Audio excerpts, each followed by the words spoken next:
Hi everybody, I'm coming at you live from San Antonio, Texas. Just kidding, I'm not live, I am in San Antonio though. I'm down here to present at a conference for the National Council of Urban Educators. I am going to do my article presentation tonight for you. I'll try to make it quick. My article is on the evidence of bias in the Chicago Tribune by Robert Bruno out of the University of Illinois. And here we go. His main research question came down to a question that was posed to him by labor leaders. They asked, is the coverage that we're getting in the Chicago Tribune and in most papers unjustifiably negative? It usually seems to be fixated on conflict and corruption. In order to look at that claim, he took a 10-year section of the Chicago Tribune. He was able to actually get a digital copy of it, and he found several articles that he was trying to justify the tone of. So why specifically Chicago? Well, he's from Chicago. He works at the University of Illinois. On top of that, Chicago is the most unionized city in America. The Tribune covered many stories between 91 and 2001. He found that there were 55.2 times a year that they had a story that had either laborers or unions as the main subject of it. He found that 56.7% of the articles had an overall negative tone out of the ones that he studied. He noticed that 63% of the articles had a negative headline and 50.4% had a negative lead paragraph. If you don't know what a headline is, the headline is the top of the article. So to the right here where it says a crucial quiz for students, teachers, that's the headline. And then the negative lead paragraph or the lead paragraph is the first paragraph underneath that. So, a lot of times people will read just the first part of a paragraph or the first part of the article and decide if they want to read the rest.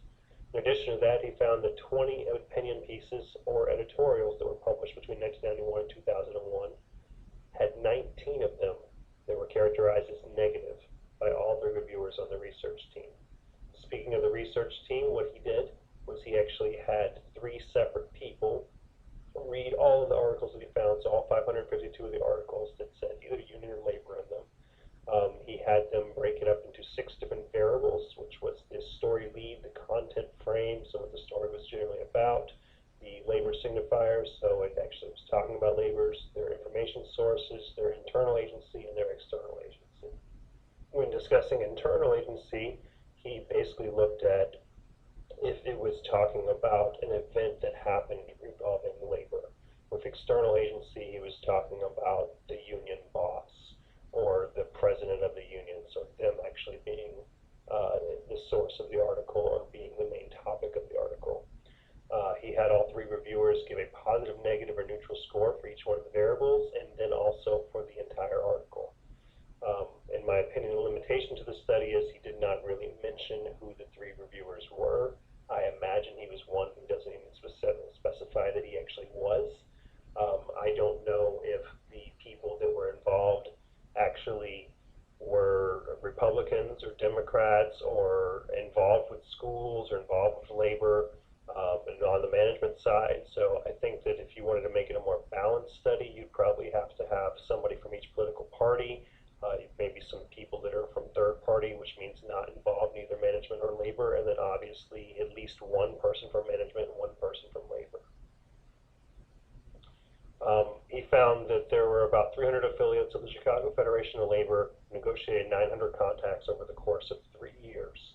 So his study lasted for 10 years, but over 3 years there were 900 different contracts that were negotiated. Yet they only talked about 55.2 articles a year. So there's 165 stories on contracts in that time, but they only had 55.2 articles. That means that over 735 of the contracts that were actually negotiated in a 3-year stretch were negotiated peacefully and thus deemed a non-story by the paper, so the paper didn't even pick them up. Who else did he talk about? The Cubs. The Chicago Tribune owns the Chicago Cubs. 63.7% of the coverage of sports unions was categorized as negative out of all of the sports stories. And nearly every instance of a report on the Major League Baseball Players Union was found to be negative by the researchers.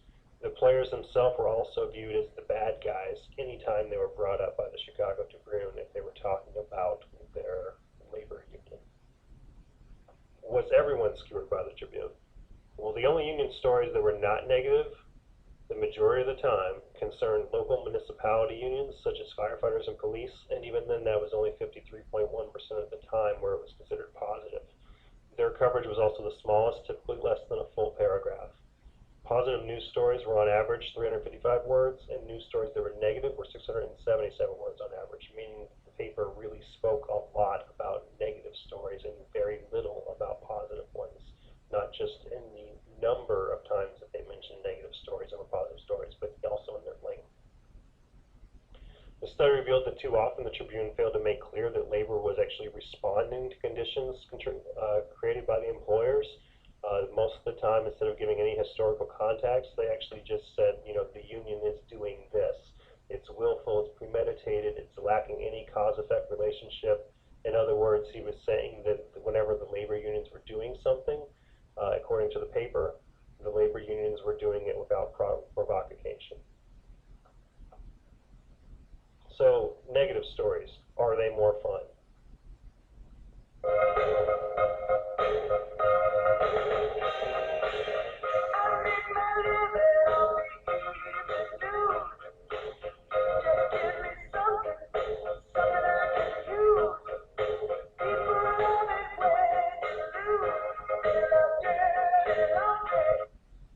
Think about that. People love dirty laundry. If you look at the Gatlinburg stories, which are in the news right now, they're talking about the wildfires. They're talking about how terrible they are, the destruction, the havoc, how they're burning through the Great Smoky Mountains.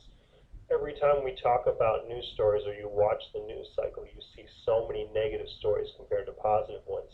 Think about watching the Weather Channel. How often do they spend an hour talking about how beautiful it is in San Diego?